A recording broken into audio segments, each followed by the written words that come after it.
it seems like we're losing too many people, man. I'm getting really tired of this.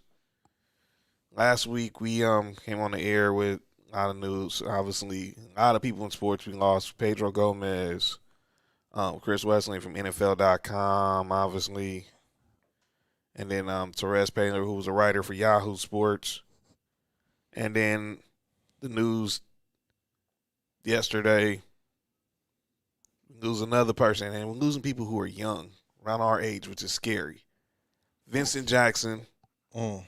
12-year pro, former Charger, former Tampa Bay Buccaneer receiver, pride of Northern Colorado, passed away yesterday at the young age of 38. That's crazy.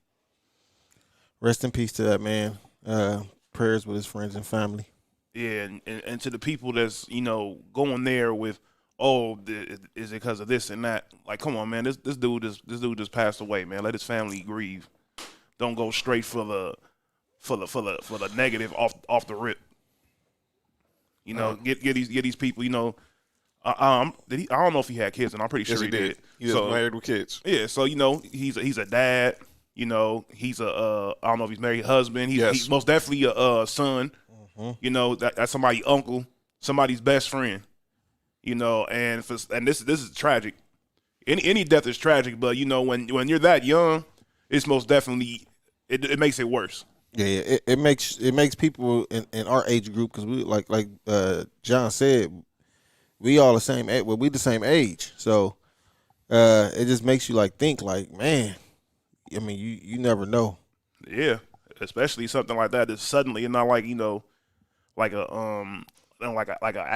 extracurricular accident happened. Like a car accident or something like that. Don't get me wrong. Thank goodness it wasn't something to that extent. Right. But usually, for somebody to just pass away like that at a young age like that is weird. And then you think about, I saw Kurt Morrison, the former Raider, he tweeted he had just reached out to Vincent Jackson to be on his podcast, to talk about, he's residing in Tampa Bay now. After he retired, he stayed in Tampa Bay. He was helping families of military veterans. Mm-hmm. Yeah. And obviously he had became a mainstay in the community with his nonprofit and his philanthropy. He had just reached out for him to have him on the podcast to talk about Tampa Bay winning the Super Bowl. And I guess he was maybe trying to have him on this week. And then you get this news, and it's just so again, to his wife, to his kids, to his entire family, his foundation that he took so much pride in. Just prayers, and just Louis Riddick tweeted this: if you haven't got a chance, make sure you hug your loved ones. Tell them you love them. You just don't know. Mm-hmm. That's real. Because we're obviously we're still in the pandemic, and and a lot of people aren't dying just because of COVID. Right. You got people who are still dying from natural causes and still have ailments and health challenges. So we need to always just remember, tell someone you love them, because you just don't know when your last day is on this side. Mm-hmm. This brings us to another story we opened up with last week with the Chiefs, with Brett Reed, the son of Andy Reid, who was the linebacker coach. He was not brought back to be on the staff next year, but that's not even the big story. The bigger story is the young girl who was the 5-year-old young little girl who was in the accident. She woke up from her coma. Good. And that's the best part. So and the Chiefs did reach out to her family, and they made their resources available, which is good. So hopefully this little girl gets the medical attention she needs, and she can get back to good health. Because a 5-year-old kid, man, that's my son age, man. My daughter's 4. That's touching, man. My daughter is 4. He used to be in jail. And that's a whole different story. But yeah, so and I hope the Chiefs, whatever they do, make sure it's just coming from the heart. I don't know how the Hunt family operates, but I know Andy Reid's a stand-up dude, and he knows the issues his sons have had for substance abuse, and he's never been afraid to shy away from it. Mm-hmm. So we pray for that family, and we hope that they get all the help they need, because they deserve it, and no mother needs to go through what that mother went through. watching her little girl, waiting for her to wake up. Yeah, that's horrible. But let's obviously get on a brighter note, and we want to just always pay those respects to those because obviously we do talk sports. We try to keep it lighthearted, but whenever it's time to be serious, we have to make sure we take care of business first. Right. So it's hoop time. We're here in the studio. We got the Lakers and the T-Wolves on right now. By the way, the Grizzlies and Pelicans are playing a good game as well on TNT. So, y'all watching that. So, as I'm watching my Lakers right now against these. Dennis Schroeder's only missed 2 shots. He's 8 for 10. 18 points. By the way, yesterday he just became eligible to get a new contract. Oh, really? Yeah. Timing. It's all about timing. So, Anthony Davis is not playing. If y'all missed the news, he's out for the next few weeks with a calf strain. And it could have been worse. Some people thought it could have been an Achilles strain. And I want to warn people. Because, as y'all know, I do work for the great website Showtime Forum. # free Showtime Forum on Twitter, please. I do my halftime show. We didn't do it on Sunday. I had too much of that. I had too much air fried steak. Mark, you know what I'm saying, man? Yes, sir. So, me and my guy, Chris Camillo, we hopped on post-game to talk about, the way the Lakers just lost badly to the Denver Nuggets. And we had to tell people, don't play armchair doctor. We don't know what the MRI says yet, so let's just wait and see. And come find out it wasn't an Achilles. It's just probably near it. So Anthony Davis is probably going to be on the show for at least after the All-Star break, which is another topic we're going to get into because, golly, this is happening. So those who don't know, the All-Star game is happening the first weekend in March, whether you like it or not. But we got to talk about some of the stuff protocols that's being established. Government officials are speaking out. But no Anthony Davis right now, and hopefully he gets healed up because obviously the Lakers are going to need him, especially since Giannis said they're not the best team in the West. Since who said that? Since Giannis Antetokounmpo, your reigning back-to-back MVP, said he's my reigning MVP. He wasn't mine either, but he said that the Utah Jazz are the best team in the Western Conference. He's not even the best team in the East, so he needs to relax. worry about your conference. I'm gonna say the Utah Jazz are not the best team in the West. I don't care what their record says. Who asked his opinion on that? I think they just played them and they lost to them on, I think, was it Friday or whatever? And he came out and said that, and I saw it early Saturday morning. I was like, come on, dude. Shout out to Utah, though. They are on a 8-game winning streak right now? I don't know. I think last time the Clippers played when they lost. Yeah, they've won 19 out of their last 20. Yeah. And this is crazy for all y'all who like to gamble. And they have the second best winning streak right now through 20 games against the points. They're 18-1-1 against the points in the last 20 games. For those of y'all, shout out to Vegas. But I don't think. Yeah, we're gonna talk about them too later. I know. But I don't think they're not the best team. They're good, but I still think all roads are gonna lead through Los Angeles, whether it's through the Lakers or the Clippers. It's just they're the Atlanta Hawks. And I'm a Donovan Mitchell fan. Rudy Gobert is obviously he's gonna be the brunt of all COVID jokes for the rest of his life, and and there's nothing he can do about it. He didn't take it serious, and that's why it is. That's why he's the best defensive player of all time. So now, wow, he did win. Well, no, he didn't win Defensive Player of the Year last year. He was the one back. When we won 3, that would have been 3 straight Defensive Players of the Year. He should have won. He shut down all sports. He really did, but he shut down the world. To be honest, the world. He shut down the United States. Yeah, he was the definition of foreign policy for. He did what Napoleon tried to do. Well, but obviously no AD right now, and obviously now this talks about other players maybe making a move towards being on the buyout market. You're a KCP. Yeah, KCP's not going nowhere unless he gets traded for Bradley Beal, but that's not going to happen. That's definitely not going to happen. But let's talk about when Kevin Durant, he made his return last Saturday to the Bay. By the way, Brooklyn just trash. Obviously, yeah, on the defensive side of the ball, they're definitely trash. But KD said, "Yeah, I'm coming back. I'm coming to Chase Center and show y'all why I'm part of the reason why y'all playing in this building too."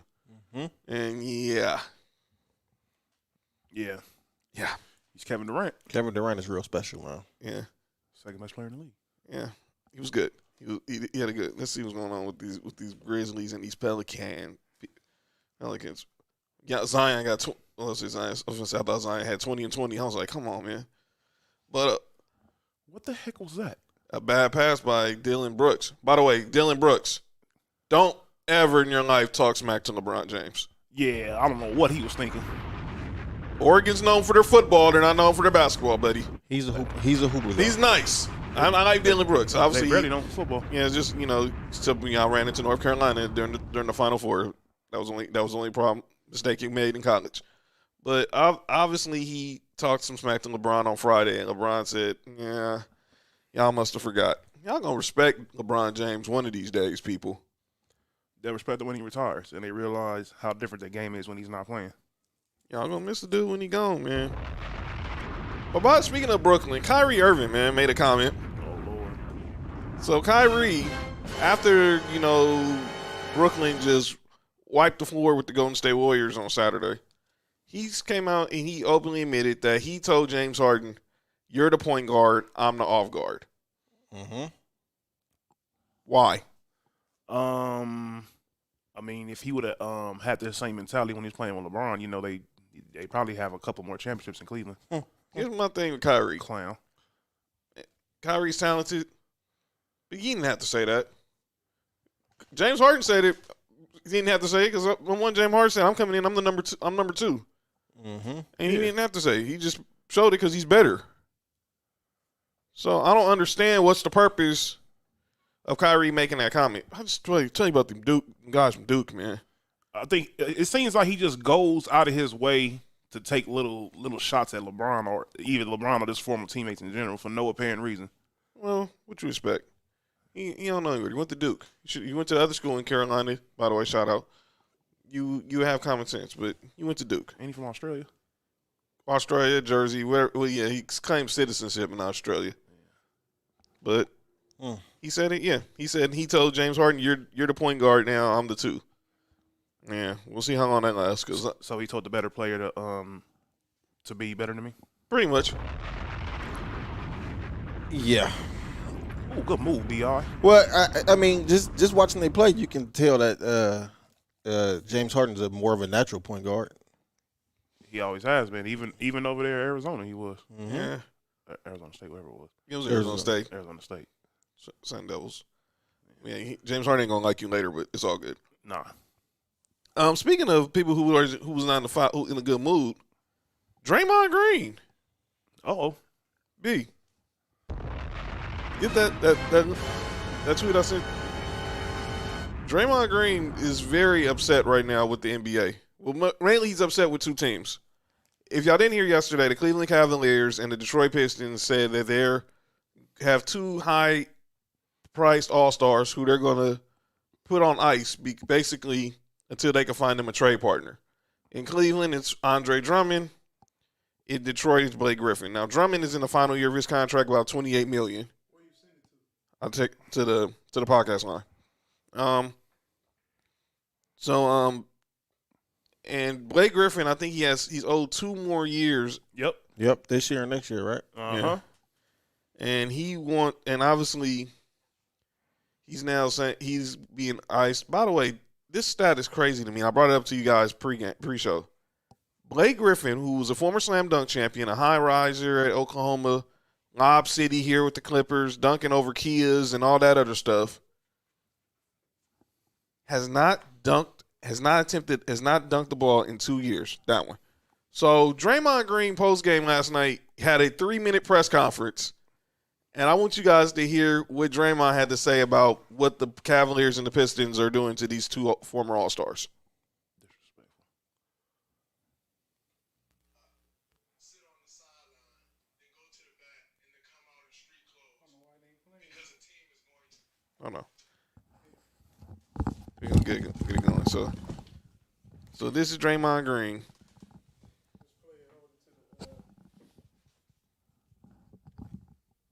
To watch Andre Drummond before the game sit on the sideline, then go to the back, and then come out in street clothes because the team is going to trade him is bullshit.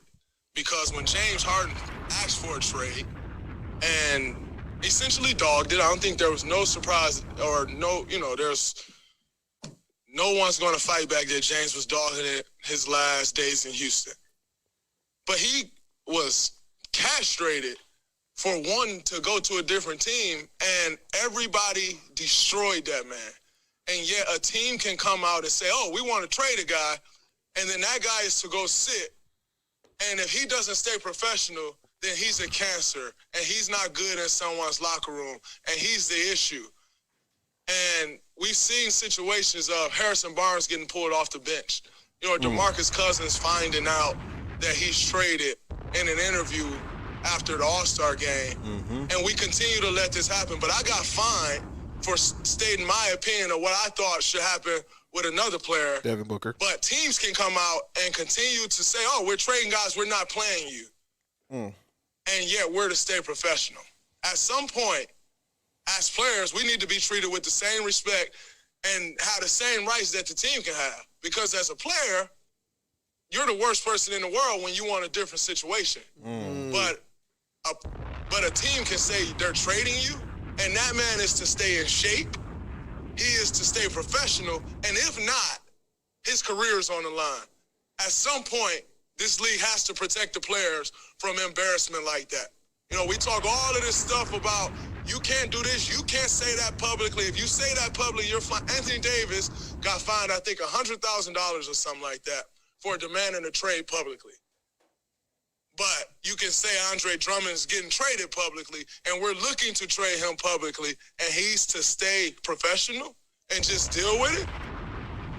But then when Kyrie Irving say, oh, my mental health is off, everybody go crazy about that too. Do you not think that affects someone mentally? As much as we put into this game to be... Wow. So that is Draymond Green last night. He basically said, I'll be back tomorrow. He had nothing else to say. Man, first of all, everything he said was facts. I had no problem with what he said. The only thing I would disagree with was with Kyrie. The only problem I had with Kyrie was, and we brought it up on the show, was him not telling, Brooklyn what was going on with him. They would have understood, his mental health situation. That would be my only. I think that was his only. That was the only thing that happened with him. But everything else Draymond said was straight facts. Yeah, I agree with Draymond. Everything he said was facts.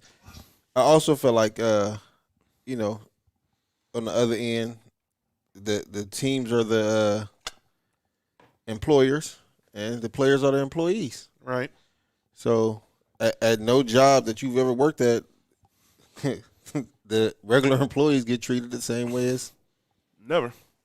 You know what I'm saying? So I mean, he's right. I think something should change because without the players not playing, there is no NBA. But you also got to understand that at the end of the day, as progressive as the NBA is, it's still a good old boys league too. Yep.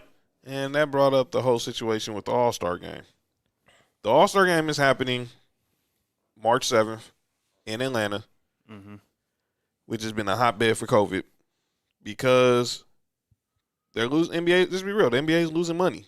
No fans, minimum fans, and the TV money is pretty much all they have. All they have right now. So the All-Star game is going to happen in Atlanta. The mayor of Atlanta, Keisha Lance Bottoms, she spoke today. Mayor Bottoms. By the way, man, is that a typical that name just sounds so Atlanta. I mean, she's a great mayor though. All right, then take away from her. Take away from her. She's a great mayor. But that name just sounds Atlanta. That's 3 weeks in a row. Pause, man. It just seems like Atlanta. She's a great mayor, but the name just sounds so Atlanta, dude. I'm just sorry. That had nothing to do with her as a woman. That just name just sounds so Atlanta. But she is highly recommending people do not travel to Atlanta that weekend. No, there's gonna be no parties, no business promotion. Mayor Bottoms don't know that they're gonna be out there giving up the bottom. Wrong show. Well, they have Corona parties in Atlanta every weekend, so I don't know how much she can control what's going on in her city. Hey, That's what they said on Twitter. I'll leave it like this. Somebody had said in the comment section one day to talk about COVID. They was like, I stay in Atlanta. I don't know what quarantine is. That explains everything. Mm-hmm. I don't know what this. I don't know either. But what I do think is she don't want no one there, but you're gonna have to control what's going on in your own city, because people are gonna travel regardless. Now they haven't stated the protocols in the NBA. You can bring up the 4 close type family members, blah blah, but you can only travel within the hotel and the arena. Don't go out trying to explore Atlanta. This isn't a normal All-Star. This isn't a normal All-Star weekend. The pregame is going to be the 3-point shootout and the skills competition. And then halftime is going to be the game, and then halftime is going to be the dunk contest. So that's what it's going to be. That's what it's going to be for All-Star weekend. Now, we're going to do a first here. It's the first time we're going to have the first Sports for You All-Star voting. So we're going to suggest – we got some breaking news? That's breaking news. Oh, hi. All right. So we're going to suggest – we're going to pick who we predict who we think will make the starting for the All-Star game. And then after they make the voters next week – Wait. So the players playing an All-Star game can only go to the hotel, to the arena? Yeah. Yeah. He might have a lot of injuries that weekend. Pretty much. And they only can bring up to 4 guests. So basically, wife and kids probably at the most. So so we're gonna do this. You're crazy. By the way, the current All-Star voting, LeBron is still the front runner, and then it's him, Kawhi, the Joker, followed by Steph Curry and Luka. Shout out to Pepsi. And then on the East, it's KD, Giannis, Embiid, Bradley Beal, and Kyrie. So we're gonna predict who we think makes the All-Star team for both conferences for the starters, and then we'll come back next week after they made the official announcement to see who and predict the reserves. I'm gonna go. Here's my West. In the West, I'm going LeBron. Mm-hmm. I'm going Kawhi. Uh-huh. And I'm going to Joker. Yes, I did not vote for Anthony Davis to be an All-Star starter. I agree with all 3 of those. That's my front court. My back court, You said LeBron, AD, and Joker? I say LeBron, Kawhi, and the Joker. LeBron. Kawhi and the Joker. Well, is LeBron going to qualify as a forward or a guard? He's listed on the ballot on the front court. Okay, the front court. The guard. That's just for all NBA. Okay. My back court, I'm going Steph and Damian Lillard. Now, and I'm really trying to, and I'm torn between, because I want Donovan Mitchell to start because obviously Utah, since they have the best record, but I can't overlook what Steph is doing right now, man. And Damian Lillard has been so disrespected, man. And I know Luka's winning the fan vote, and I'm a Luka fan, but it's Donald time, man. Give the man his due now. The fans vote the stars, still vote the starters in, right? So the way so it's going to be, it's broken down in between 3 ways. It's fans, it's media, and it's the players. 50% of the votes is the fans, 25% is the media, 25% is the players. It's Luka. And the fans are the tiebreaker. Yeah, it's going to be Luka. Y'all think it's going to be Luka? Luka's those. Look, if you going to go with when it comes to the fans, they're going to choose Luka over Damian Lillard. Nothing against Damian Lillard at all, but that's just how it is. Luka's a very popular player. Yeah, and that's why I said Dame, because I know Luka's probably going to get voted in. But I think, obviously, Dame has just been out of this world this year. He has. Yeah. What you think, Mark? What's your give me your West? We all got the same forwards. Yeah. The guards to me would be Steph and Luka. You got Steph and Luka. Yeah, I have to agree with that as well. So you going Steph and Luka too? Yeah. Steph and Curry. Wardell, Steph and Curry. Yo, No, Wardell. The third.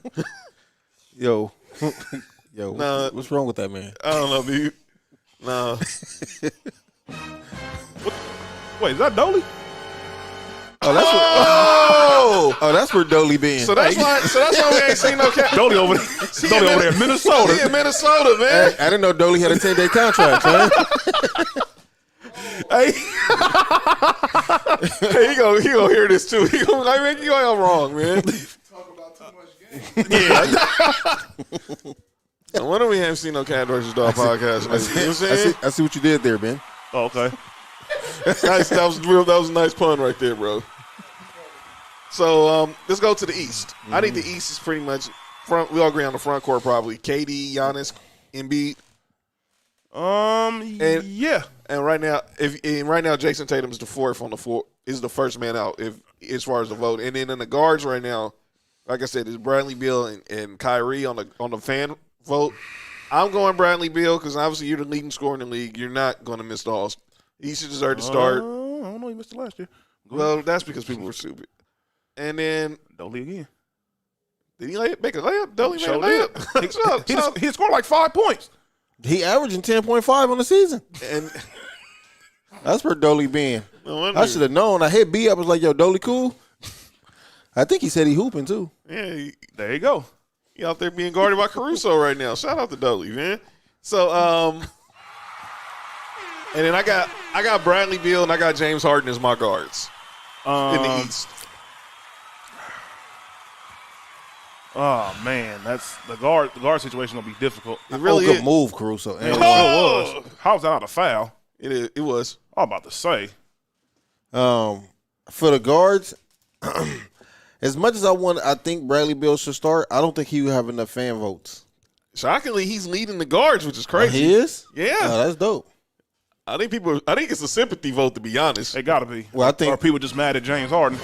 I think James Harden and Bradley Beal go start. Well, are they doing the normal All-Star game? Or are they doing how they been doing it? There's gonna be How it's they gonna be the been draft. It's gonna be still be Oh, well then yeah, I think the starter will be Bradley Beal and James Harden. yeah, and it's still gonna be a draft. It's probably still gonna be a draft. Who you got? You got Chris Middleton?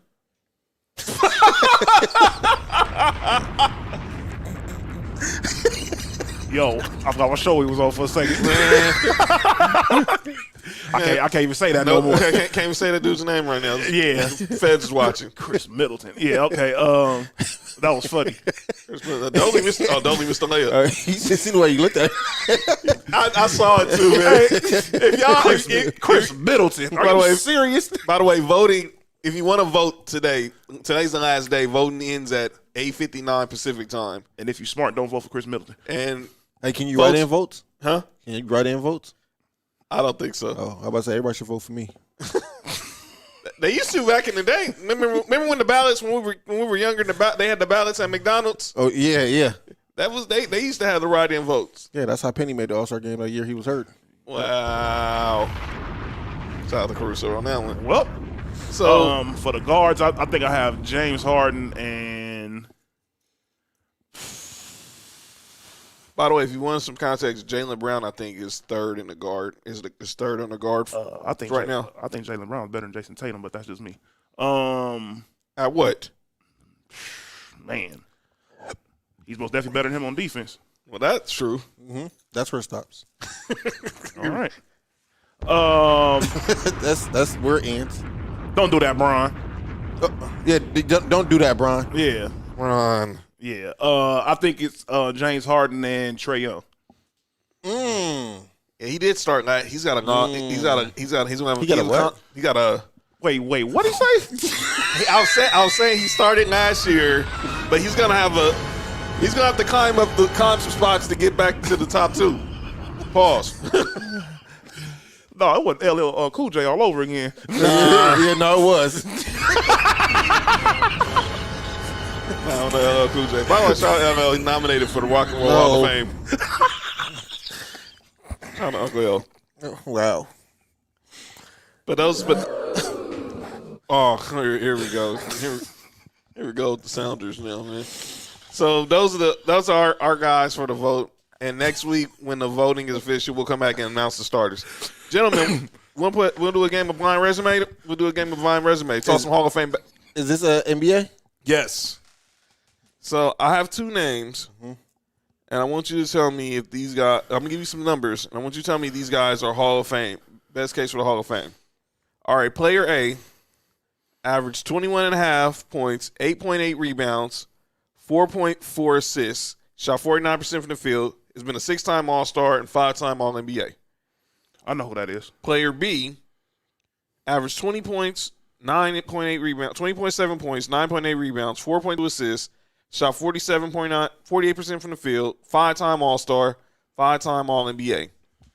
And then player C averaged 21.5 points, 5.5 rebounds, 3.6 assists, shot 50% from the field, was an 8-time All-Star and 3-time All-NBA.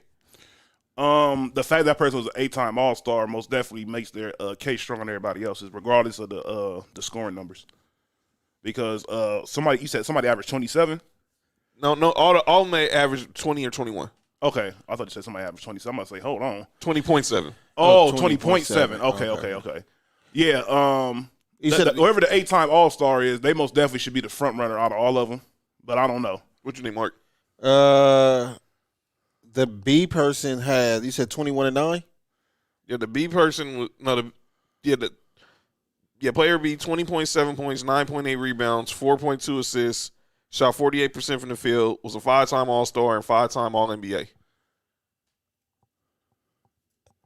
I'll go with I'll go with him. Okay. Is one of the people you just said is Blake Griffin. You're right. Player A, the first person, huh? Player A was I knew it. Player A was Blake Griffin. I knew it was Blake Griffin. Player B is Chris Webber. Mm-hmm. Player C is in the Hall of Fame, and that's Alex English. Mm-hmm. So, does this make the case for Blake Griffin to be a Hall of Famer? I told people he should be. He had the case to be a Hall of Famer. He was the top 5 power forward in the league for a long time. We all believe. I mean, I despise Chris Webber because for his time with the Kings. I know he's a Hall of Famer, and I think there's a lot of politicking keeping Chris Webber out of the Hall of Fame because of what went down with the Fab Five. So, Had nothing to do with basketball. But by the way, why the Fab Five should be in the Hall of Fame just because of what they did for basketball? Period. And prayers out to Jalen Rose, man, for real. He lost his mom. Yes. Oh man, Prayers out to Jalen Rose. Yeah, for real. Yeah, I think Chris Webber definitely should be in the Hall of Fame. I agree. Blake Griffin, I'm not sure. I'm on the fence about that. I'm not sure.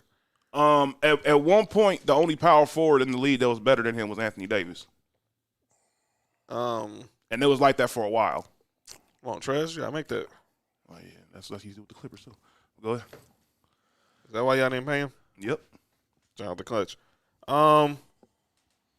Let's talk some NFL. Obviously, football season's over, but there's still plenty of NFL talk, man. Football Never ends. Never ends. We're gonna talk about the reigning Super Bowl champion Tampa Bay Buccaneers.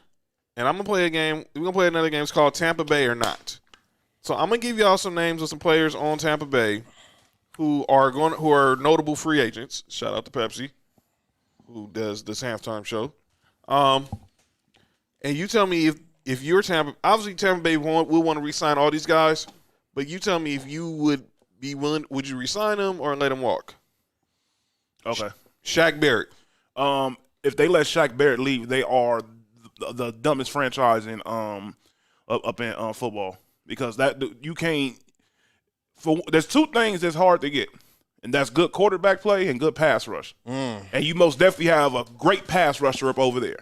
And you're supposed to keep those dudes on your roster, especially when the dude had he had 19 last year. Yeah. Some crazy number. And I think he had double digits again this year. I think he had close to, 13, 14, something crazy number. I hope they don't sign him so he can go to Buffalo, because we need a pass rush. I hope they don't sign him so he can come back to Denver. He's not going back to Denver. Because since John Elway let him walk and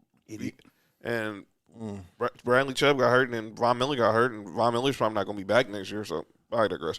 Levante David. They're not going to re-sign Levante David because of how good Devin White has played, but I think they should. I agree. Because he's been a very underrated. Good move. All right, Dolly. Yeah, Dolly.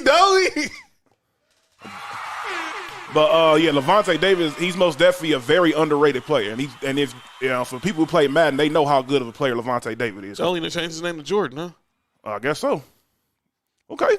Lockdown defense. And Ndamukong Suh. They're letting him walk. They'll let him walk. Yeah, I think so. He's probably cost too much. Yeah, because they're going to try to get J.J. Watt. Playoff Lenny. Leonard Fournette.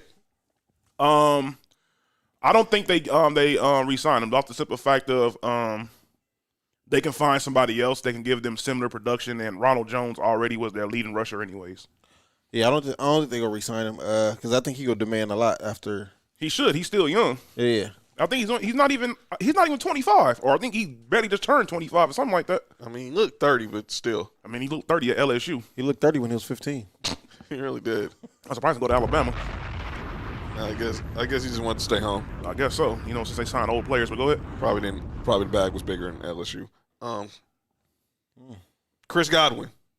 They'll let him go, especially if they get Odell. Yeah. Save that segment, because put a pin right there, because we're going to talk about that next. And speaking of, we go there, go to the next person, Antonio Brown. He resigns. He gonna resign because Tom Brady wants him on the team. Mm-hmm. As long as Tom Brady wants him on the team, he's not going nowhere. Which brings me to the last person, Rob Gronkowski. It's all according if he feels like playing another year of football. Yeah, that's up to him. Because they'll get O.J. Howard back from the Achilles next year. Yeah, they had him last year too. But he got hurt early. Yeah. And Cameron Brate's not going nowhere. Yeah, he's still on the contract. But they're getting O.J. Howard back. Yeah, O.J. Howard he's very, very good. And you also got to think Rob Gronkowski was brought back as a blocking tight end at the beginning of the season. Yeah, he didn't have those touchdowns in the Super Bowl were his first 2 touchdowns of the season. Mm-hmm. Well, in the playoffs. In the playoffs. He had like 3 touchdowns against Detroit in that Week 15 game.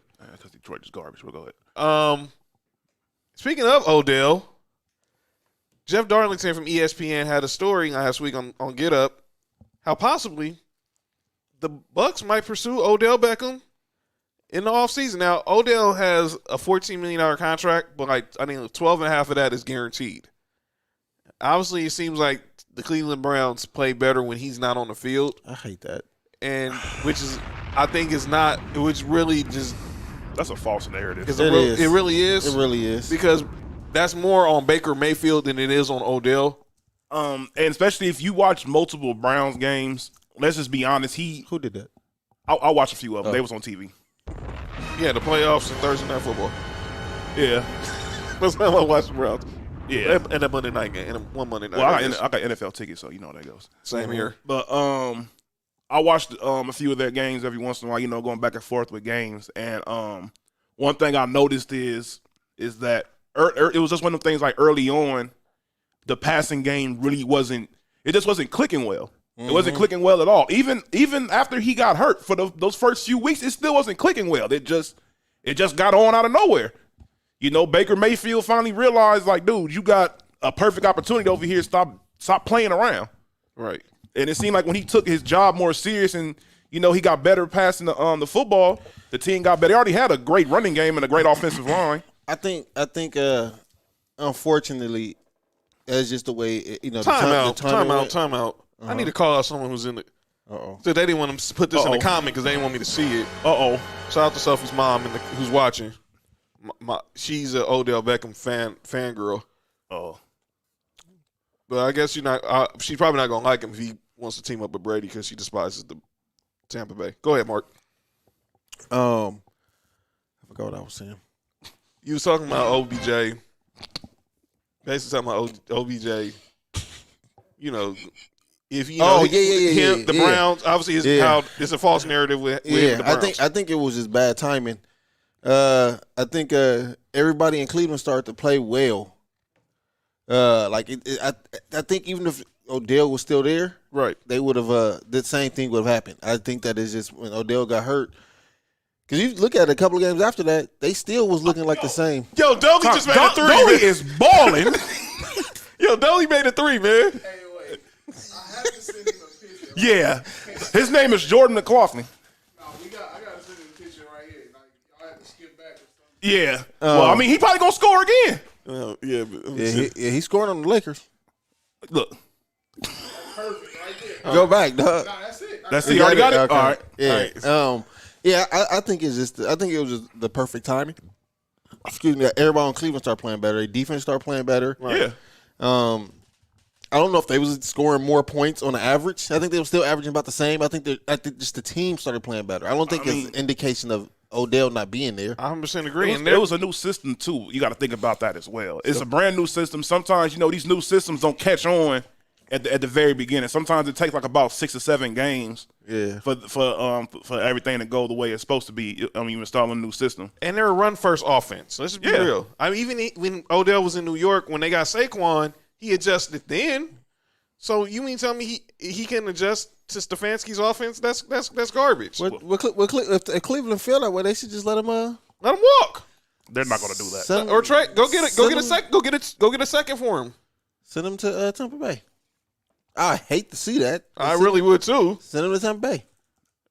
So you would tell me they would have Tom Brady, Ronald Jones, Mike Evans, Odell Beckham, O.J. Howard, Cameron Brate, and that offensive line. If everybody stay healthy, they might not lose. And then defense led by Devin White.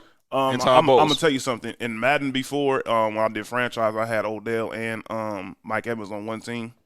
And based off what I've seen off of that could be pretty crazy. That's a simple fact of what Mike Evans can bring as far as his height and the way he can just catch any football thrown in his direction. Right. And Odell with the speed that he has, that can basically, and his route running ability. Yeah, just knock the roof off your defense. So I said defense. I most definitely said defense. He said defense. He did say defense. If I would have said that, I would have been terrible. That's how we doing the show, huh? Mm-hmm. Huh? Football season ends. People get. Yeah. This what happened with football. This is stuff the football players get in trouble during the offseason for, man. But yeah, man. I ain't heard that one. But yeah, man. If Odell ends up in Tampa Bay, Cleveland, you're stupid. I'm sorry. It'll be the most Brownsiest thing they've done. You really think about it throughout the years. How much has Cleveland really helped Tom Brady? Think about all the former Cleveland Browns players that's played for the Patriots over the past 6 years. And Bill Belichick. Oh, yeah, they most definitely love Bill Belichick. Yeah. They probably want him back over here. That's why they keep on doing that. I think if I'm Bruce Arians, I'm sending Bill Belichick a Christmas card thank you. Thank you for not putting talent around this goat of QB that you have. Because I'm going to make sure that my last few years of coaching are going to be real easy now. Shout out to Byron Leftwich. Shout out to Todd Bowles. Shout out to Harold Godwin. And shout out to the entire Tampa Bay staff. Speaking of Tampa Bay, they were celebrating on Wednesday. It was on the boats. By the way, why didn't we think about that in L.A.? They couldn't have the Dodgers and the Lakers go out into the marina and do a boat parade for the World Series and the NBA Finals. I mean, our ports and everything isn't like Florida's ports. True that. If you were to do it up over here, you have to go to like Orange County or something, and nobody wants to go do a parade in Orange County. Right. But the Bucks celebrated on some boats. Obviously, the two big stories was Chris Godwin lost his phone in the water. Clown. He dropped. And Tom Brady tossed the Lombardi from his $2 million boat to the boat that had all the receivers on it. Timeout. Zion is destroying this team. He really This is ridiculous. He is killing them. Yeah, he's probably done for the. He's done. Yeah, he's done. Brandon Ingram's probably coming in and get 10 quick ones, and then he's gonna be out. No, he's not. He gonna keep Memphis in the damn game. But go ahead. But Tom Brady threw the Lombardi over to the boat. Cameron Brate caught it. People thought it was Gronk. It was Cameron Brate. By the way, he's averaging 24 points on 61% shooting. Same as Mikhail, Kareem, and Wilt. Good God. And people say this dude isn't good. Yeah. So everyone's talking about Tom Brady. But the Tom Brady best part was the post parade. I think it was Cameron Brate who had to make sure that he didn't fall off the boat when they walked through the gate because obviously he had too much avocado tequila. Did y'all see that tweet? Yeah, that was hilarious. He said there was nothing to see here. It was just he didn't say here. He says nothing to see her. Yeah, yeah. Yo, he got some of that Florida slang. He had a lot of, he was on the sauce that day, man. He said too much avocado tequila. Yo, I know drunk messages. Yeah, when I that was most definitely drunk text. He was. Unnecessary capital words and all that. He did not put HERE. He put HER. It was cool to see Brady be Brady, man. I mean, because you've heard stories that he's legendary for his alcohol consumption when he was at Michigan. Mm-hmm. They said he would outdrink some of the linemen. So it was good to see that he looked human. I know a lot of people hate Brady. Oh!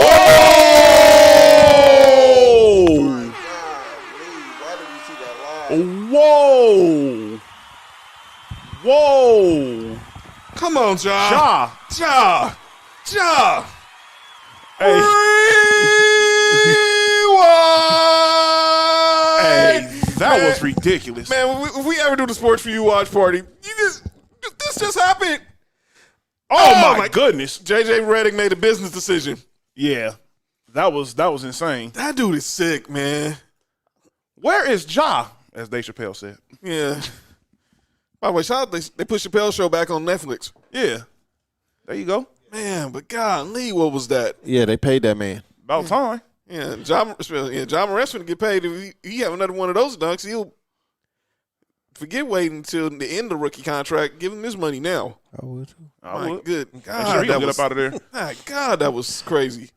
That was Murray State to the fullest. So yeah, I don't have no problem with Tom Brady partying, man. I sure didn't either. Like I said, they won a championship, man. He didn't walk in the locker room like that or out the locker room like that after a game. You know what I'm saying? Like he won a championship. That's what the parade is for, celebrating, right? Yeah, exactly what they was doing. I mean, we seen Mark Madsen dancing. Looked like he was drunk. I don't know if he really was or not, but it looked like he was. No, he was just rhythm. That was him. That was just that's the way dudes. That's just a dude from Stanford, man. I know one thing though. Hey, if people hated this, boy, they would have hated to see how the Raiders and the Dolphins and the Steelers celebrated back in the day, or the Cowboys. They parties was crazy. They would have hated the White House. They would have hated the White House. Oh man, yeah. Speaking of Texas, J.J. Watt. So the news came out Friday that J.J. Watt is being released from his contract with the Houston Texans. About time. And he spoke with the ownership, and he's now a free agent. There's talks of that. Obviously, the odds-on favorites are him going to the Steelers to play with to team up with his brothers, TJ and Derek, going to Green Bay, where he goes as he's a native of Wisconsin. He get TJ, JJ, and Derek. You can just name him DJ or something. I asked his parents. I don't know. Hey, I heard because he was a full. Exactly. TJ and JJ are edge rushers, and Derek was a fullback. That explains it. I think he's a middle child. He had to be. Yeah, but I heard that JJ Watt supposedly was it's probably a rumor, but they said something about Cleveland. Yes, that came out today. I was like, man, if he goes to Cleveland, him and Myles Garrett that is the number one reason why he's considering the Browns and Olivier Vernon too. Considering to team up with Myles Garrett. So he want to go to another situation where he's not going to win. Cool. That's the same thing I said. That's what I understand. He don't want to win. Cool. Someone brought up the logical thing would be either to Buffalo. go. Well, yeah, of course. Well, yeah, y'all good pass rusher away. Yeah, he'll be right in McDermott's system. We need a pass rusher. But somebody brought up the Rams putting him with Aaron Donald. Oh my, that would be unfair. Honestly, I think he'll end up in Green Bay. I think he is. Hey, him and Kenny Clark would be that's scary. And the Smith brothers. Yeah. Mm-hmm. Oh my goodness. Yeah, because you in that system he'll be playing defensive tackle instead of playing defensive end. Man, I just do not let JJ think championship first. Listen to Sports For You. Yeah. Think championship first. Yeah. Don't say that. He might end up going to Kansas City. Don't say that. I was speaking of championships. I want to do a segment. We're gonna be some GMs. Yeah, we're all GMs. We're all GMs at Sports For You. You guys are crazy. You're crazy, man. Yo, why'd you do that? Hey. No. Why did you just do that, Nick? What, Tampa Bay? Yes. Hey, I'm just saying. It's out there. It is out there. He's not. It's out there. Hey. They said the Chiefs too. Pause. The who? The Chiefs. Oh. Him and Chris Jones. Oh man, yeah. You put TJ. You put JJ and Frank Watt. Clark. You put JJ Watt with Tampa Bay's defense. Yeah, Him, Devin White. Oh my God. With that secondary with Winfield. Hey, that's Antoine Winfield's son, huh? Yeah. Yes. That's it. Yeah. His daddy played for Buffalo. Yeah. He was a baller in Buffalo too. Yeah, son's a He ball. was a good player in general. I don't think he was bad. Mm-hmm. He was a very good player. His son's a baller too now. Yeah. Won a Super Bowl his first year out. So, but we're gonna do a little thing. We're gonna be just GMs. We know we're all GMs on our fantasy teams. We'll come next year. Yeah, Man. GMs. So Yeah. I'm gonna get. We're gonna have obviously everyone's talking about Deshaun Watson. They're talking about Carson Wentz. Who's gonna make the call? So I'm gonna be, the team that has the quarterback. I'll be either the Eagles or this case the Texans. And then we're also gonna throw Russell Wilson in there because he seems to be talking about Russell Wilson now. I don't even know why that name even getting thrown around. Like, he's not going anywhere. He didn't even say nothing about wanting to go to a different team. He just said he wants a better O-line. Now, someone like Mike Florio from Pro Football Talk said that he wants to go to Dallas. No, he does not. He crazy. So I'm gonna be the Eagles GM Howie Roseman. Mm-hmm. Mark, Yeah. you're gonna be Chris Ballard, the GM of the Colts. Nick, you're gonna be Ryan Pace, the GM of the Bears. Okay. So I'm calling you to see what it take for you guys to acquire Carson Wentz, because it seems like this deal's gonna happen in the next couple of days, and it seems like Philly is holding out for first round picks they know they cannot get. So I'm going to. If I'm the coach, right? Yeah, you the Colts and I'm the Bears. Well, since I'm the Bears, this is all you gonna get. I'll give y'all 2 second-round picks and Nick Foles. Okay, so here we go.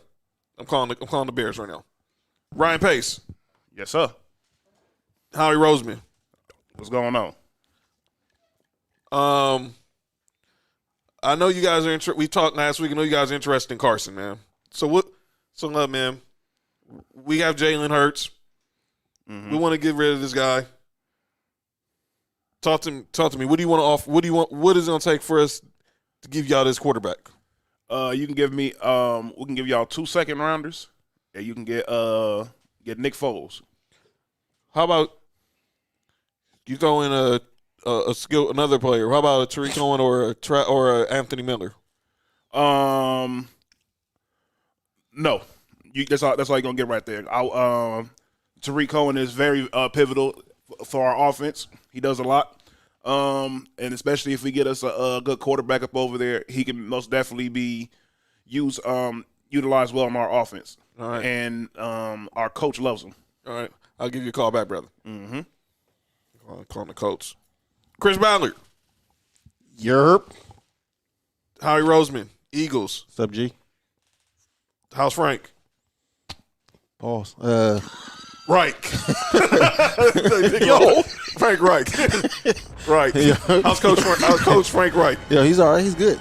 I'm telling him the Eagles said we miss him. Mm-hmm. We know the. Stop it, B. So we know about how good Carson played when he was y'all ROC with him. So what is it going to take for us to send Carson to Indy? I give you 2 seconds and a third.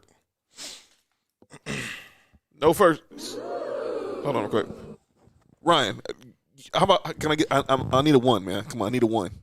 I can't give you a first rounder for Carson Wentz right now because of his injury history, and I need me a quarterback that can at least play in the playoffs. All right, come on, Ballard. And that first round pick, I can't take that chance. I'll call you back, Ballard. Come on, I need at least a 1, man. I know, man. Got him on speed. Got him off on hold.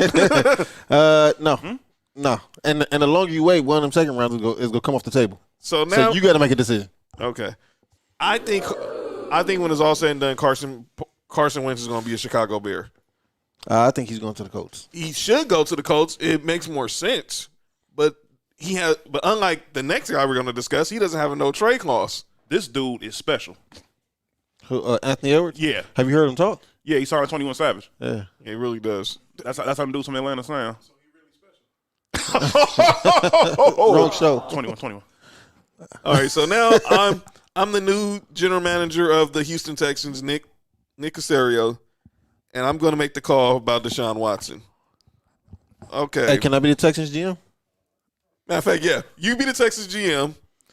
I'm going to be I'm gonna be the Dolphins. I'm gonna be Brian Flores and their Chris and their front office. Nick, you're the 49er. Give me a team that you think Deshaun Watson wants to go to. This talks about the 49ers. Talking about my offensive foul. Thank you. He should have just dunked it. If he would have dunked it, that would have been insane. He should have. He probably would have not got the call for the charge. Exactly. Rookie mistake. Who the teams you said again? A lot of the teams are saying they're saying obviously the Dolphins, they're saying the Jets, they're saying the 49ers, they're saying the Broncos, your Raiders, if y'all can get rid of Derek Carr. Obviously, they're saying Carolina now. And you said you're the Dolphins already? He's gonna be the GM. He's gonna be the Texans. You're the Texans, and all right. I'm gonna be the Dolphins. I'll be the 49ers. All right. I'm calling over here. You're hurt. What up with it? Nick, it's the Dolphins. What's up, Dolphins? So He said it's the Dolphins. What's up, Dolphins? I got Coach Flores here. Look, man, we want to try to see. I know what Mr. McNair said about Deshaun, man, but I'm calling you to see if is that true or false. We really want to make him a Dolphin. Okay. So we're thinking. No. Next. I know where he's going. Okay. I know where he's going. Okay. Good job, Coos. Right. You're John Lynch. So you're John Lynch. Oh my God, I'm a Bronco. All Man, right. he was a Tampa. He's a Buccaneer. He's a Buccaneer, dude. Yeah, I forgot. He's a Buccaneer. He was over there with y'all for a minute too. Like 4 years, man. But he's a Buccaneer. 4 years too many. But go ahead. You're John Lynch. Calling Nick Caserio. Okay. Hold on. Yeah. All right. So I'm the Broncos. I'm calling you. Yeah, you're calling. Well, you said you're gonna be 49ers. You're gonna be 49ers. I'm the 49ers. All right. Calling Mark. Yo, what up with it? What's going on, man? Oh, big chillin' over here. Oh man, that's good. That's good. So man, No. all right. Now, Mark, explain to me why you just did what you did for the listeners and for the viewers. Because the Texans don't have to trade Deshaun Watson. That is exactly why he did that. There's no reason that the Texans have to trade Deshaun Watson. None whatsoever. Okay, and I agree they don't. I think it's going to happen because the Texans are just that stupid. But what Mark said was right. If a team calls, Nick Caserio, he's a rookie general manager. He's got to have that type of mentality. Like, dude, he's going to be our franchise quarterback. You're not trading him. So now let's go over to Seattle. Since Russell Wilson's not going to be traded, but I'll be Russell. I'm going to be Russell Wilson. You guys are going to be Pete Carroll, John Snyder, and I'm coming in with venting my frustrations. Okay. Coach, John, it's Russ. What's going on? 400. I've been hit 400 times in the last 9 years, Coach. I need an O-line. Do a better job of running. That's the problem. I'm too busy running. I'm running. I'm always running here. I'm running from Sierra. I'm running away from Aaron Donald. You know what I'm saying? Come on, give me a line. All right. How about this? You want an offensive line? Yes. Take a pay cut. Yeah. How about that? So we can afford the offensive line. So we can get you some good offensive line. Take a pay cut. Take a pay cut. How much we talking? How much is your current deal right now? What's the cap for next year for you? About 30-something million. If we can cut that to like about 15. All right, Coach. I'll see y'all at OTAs. Bye. Just that simple. Because I know Russell Wilson is not taking less money, and anybody who thinks he's getting traded, you're out of your mind. He's not getting traded. Hey, Marcus All got over in double-digit points. Yes, there is a God. Amen. That's a good point you just made right there. Yeah. If Russell Wilson wants a different O-line, he's going to have to take a pay cut, and obviously at least get it to like the 20s. If you really think about it, Tom Brady been taking pay cuts the whole time when he was in New England, so they can sign. Technically, he still took a pay cut in Tampa Bay because he's not getting paid. He's not getting paid top dollar. Mm-hmm. But there have been other quarterbacks because at the end of the day, you're a quarterback, so that means you gonna get no matter what your pay cut is, you're still gonna be having one of the getting paid some of the most the top dollar on the team regardless. Mm-hmm. So if let's say like he's taking it's like $31 million dollars this year. If he takes a $10 million pay cut, who knows what that can do? Mm-hmm. That's enough to make you because people don't realize that sometimes the way cap numbers is that you releasing this player takes, let's say for example, he takes $10 million off his salary, that can equal to like close to 15 million or 17 when it comes to the way the cap is, because 9 times out of 10 he's gonna be taking back some of the incentives that he has going towards his contract. So sometimes those numbers can double up, all according to how the GM makes those moves. So GMs, you want to do your job? Just come to Sports for You. We'll tell you how to do it. Pretty much, just that simple. Just put us on the payroll. Nothing small. 6 figures will do, and we'll give you the proper consultation you need. Todd McShay's latest mock draft was released last week. Mm-hmm. So we're gonna run through the top 10, and obviously we're gonna run through our team's picks. Number 1, no surprise, Trevor Lawrence. By the way, what did y'all think of Trevor Lawrence having a pro day? He had shoulder surgery today on his non-throwing shoulder. Mm-hmm. So he had his pro day. It don't matter. We won the game. Thank God. But then we get Brooklyn next. Edwards. Ugh. Yeah, that's that youth. I mean, it really didn't matter if he made it or not. Yeah. It most definitely wouldn't have changed the perspective of this game. Malik Beasley. They should have left Doley in. He the one that was balling. Yeah, Doley was balling. Yeah, shout out to Doley, man. Hey, they lost the lead after he got out the game. Pretty much. So Trevor Lawrence went 1 to Jacksonville. We got. Hey, before you continue, how crazy would it be if Jacksonville didn't draft him at number 1? They better be trading for Deshaun Watson then. Wouldn't that be crazy? What if it was like like what it was with the Texans, when everybody thought the Texans were going to draft like either like Reggie Bush or Matt Leinart or Vince Young. They took Mario and they take Mario Williams. What if a situation like that happens? What if they feel as if they found a defensive player they had to work out with that may benefit them more than getting Trevor Lawrence? Then they be stupid. Well, we're gonna talk about the stupid decision Urban Meyer makes already as a head coach. Oh, yeah, he's in calling out names too. Yeah, so we're gonna talk about Mr.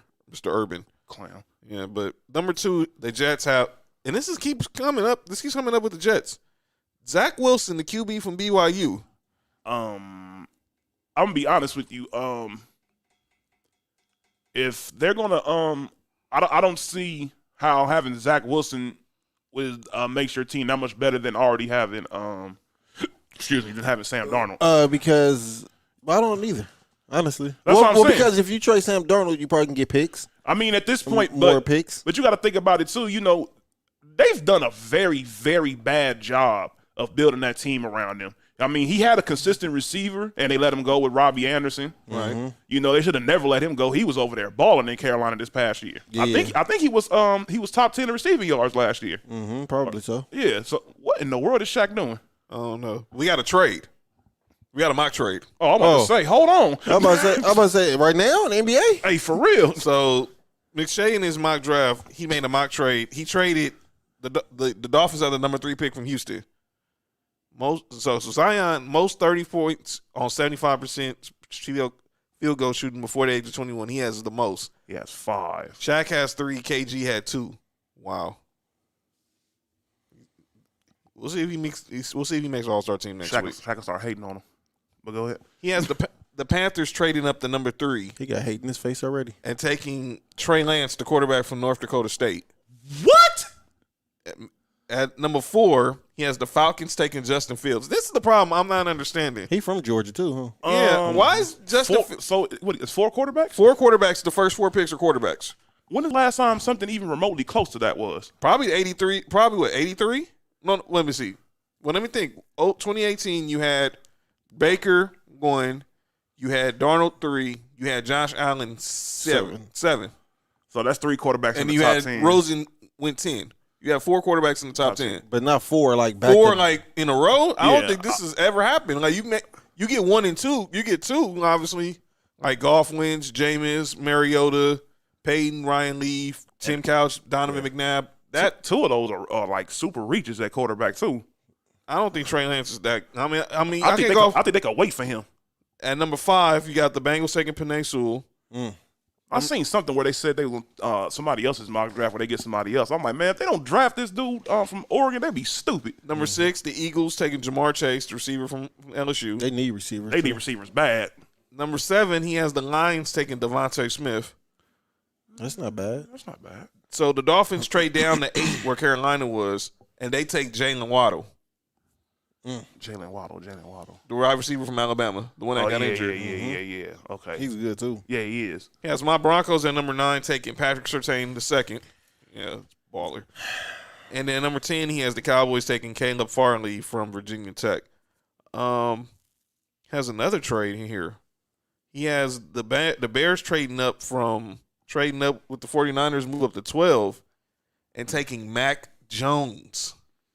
The Bears? Yes. It's a reach. Yeah. I mean, And they would trade up. They would make another trade again for a quarterback with the 49ers. Huh? I swear I'm about to say that they known for going for reach trades with the 49ers. So I mean, they would be the ones. they traded away 2 years worth of picks to move up in one spot to draft a dude that the 49ers were not going to draft. That nobody was going to draft. Yeah. 49ers was laughing. They were talking about, we still in the draft, and the dude we want to draft anyways. Number 13, he had Ben's Beach Chargers taking Rashawn Slater, the offensive tackle from Northwestern. Yeah, they need offensive line help bad. Nick, this name keeps coming up for y'all Raiders. Mm-hmm. Jeremiah Owusu Koromoa, the linebacker from Notre Dame. I hope we get him. My only thing against him is that he's basically a safety playing linebacker, but in today's game, He's a hybrid. yeah, but in today's game, that's he's the perfect linebacker. Perfect linebacker, yeah. Yeah, I mean linebackers only like 215, 220 now. I say this when it comes to y'all picks, especially since Gruden and Mike Mayock have been running the draft room. Mm-hmm. If there's a guy out there who y'all like, all the mock drafts seem to have him, because I saw that with Josh Jacobs. It was like the worst kept secret in the draft Oh yeah, that y'all was going to take Josh Jacobs. I mean it was the most logical choice. By the way, he had the 49ers trading back to 20 in that Bears trade, taking Trayvon Morey. He's a safety from TCU. Oh, my gosh. I don't know what kind of name is that. No, I'll tell you off air what I thought was about to happen. Okay, and then Markey has your Bills at 30, taking Najee Harris. Woo, That's a good pick. man, That's a very good That's a pick. really good pick if we can get that. That's a really good pick. At number 30. So that's the Atomic Shape. Daniel Jeremiah released his mock also yesterday. Mm-hmm. And he has some. Let's look at this. Matter of fact, I found it not yesterday. He released it this morning. So let's see where he has his picks. Obviously, he still has Trevor Lawrence 1. Again, Zach Wilson 2 to the Jets. He doesn't have a trade. He has Jamar Chase going 3 to the Dolphins. He has Justin Fields going 4 to Atlanta. Penei Sewell 5 to Cincinnati. He has Kyle Pitts, the tight end from Florida, going 6 to the Eagles. So that means Zach Ertz is going. Mm. Micah Parsons, the linebacker from Penn State, going 7 to the Lions. Has Trey Lance going 8 to Carolina. Has my Broncos taking Caleb Farley, the cornerback from Virginia Tech. And then he has the Cowboys taking Patrick Surtain at number 10. And then Ben, he has your Chargers taking Jalen Waddle, the receiver from Alabama. This is interesting. That's a good pick. That is a good pick, but y'all need offensive line. He has Devontae Smith going 14 to the Vikings. Whoa. So you put him opposite Justin Jefferson. Don't forget they still have Adam Thielen. And Adam Thielen. So basically, he's the slot receiver for Adam Thielen and Justin Jefferson. There's one problem with that, though. What's that? Kirk Cousins is their quarterback. He could be throwing it to me while I'm in L.A. Nicky has your Raiders taking. Wow, that's cold. That's cold. Y'all did some Kirk D. Cousins. That's what they call him. That's what they call him. I don't know what they call him. Well, I don't know where the D came from. I don't know where the D came from, but I don't know exactly where the D came from. Just call him Kirk Cousins. Kurt, whatever his name is. We can start saying that Yeah, we said his name way too much here. Yeah, he's getting too. Yo. I just want to know, when you find out where the D comes from, what you gonna tell them? No. I'm afraid to find out. Oh, my God. Nick, Wait, so if you found out where the D came from, you ain't gonna say I'll tell you, but I'm afraid to find out what it stands for. You know what I'm saying? I know he likes that. You know what I'm saying? That's why. Oh, yep. Show canceled. for the first time. Wow. Worse for you history. On episode what? Kim got sent in. What episode is this one? 36. My age. 36, my age. Fam. Yo, Did he just say he like that? oh my Hey, goodness. he said it. He said it. He said it himself. I didn't. And he said, I don't know what it's going to stand for. Yeah, that's 3 weeks in a row. Before he cut me off, I was going to say women.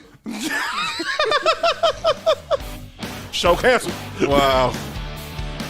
Nick Reese, Shout out to Pepsi. you have your Raiders taking. Is it Kwity Paye, the linebacker edge rusher from Michigan? Man, look. If we can get a linebacker, upgraded pass rush, I'm cool. I have no problem. Marky hasn't taken one of your Georgia Bulldogs. Azeez Ojulari, he's the edge rusher. Azizi? You said he's easy? No, I did not say that. I don't know. Yeah, fam. He must, that's, Oh, my goodness. Oh, disrespectful. what, did Giannis make a jump shot? No, he never going to do that. Oh, so then it wasn't disrespectful. The way he dunked on him, it was. Yeah, most definitely was. What? Who is that? That's he Pat can- Connaughton, No, man. he Oh, can- yeah. he got I see what it is now. That's I wonder if they thought that was a travel. I don't know. That was a whole different conversation that we was having. All right, gentlemen, we're gonna do a little last man standing. I found an interesting stat courtesy of CBS Sports. There are 6 teams who have never produced an NFL MVP winner. So, Nick, you can name Nick. You're playing. Mark, you're playing. B, you're playing. So I'm gonna try to get. There are 6 teams in NFL. Pause. Who have never had a player win the MVP. Oh, I already know who one of them is for sure. Jacksonville. That's one. Let me see. Did OJ win MVP? Who? Buffalo. I think OJ won MVP. No, Buffalo's not there. Yeah, OJ won MVP when he was there. I know the Chargers had Dan Fouts, right? They had LT too. LT as well. Yep, That's two. That's two. Tampa Bay. that is It true. seemed like this should be easy. The Giants had. I'm tripping. I'm extra tripping. What in the world am I talking about? The Giants had it. They've had Lawrence multiple. Lawrence Taylor won MVP. Yeah, that's what I'm saying. I'm tripping. Did Dan Marino win MVP? Yes. That's the third best quarterback to ever play. Well, there's no denying that. Okay, see, I got 2. I'm gonna give you a clue on one team. There plays out. Wait a minute. Hold on.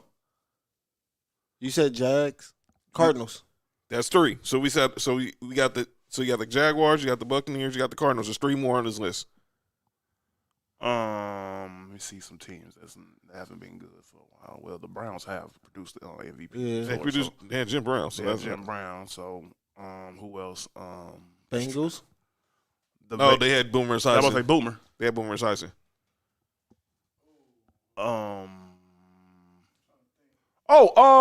The Ravens. No, they had Last year. Oh yeah, I forgot that. I forgot Lamar Lamar won won last year. I'm last year. tripping.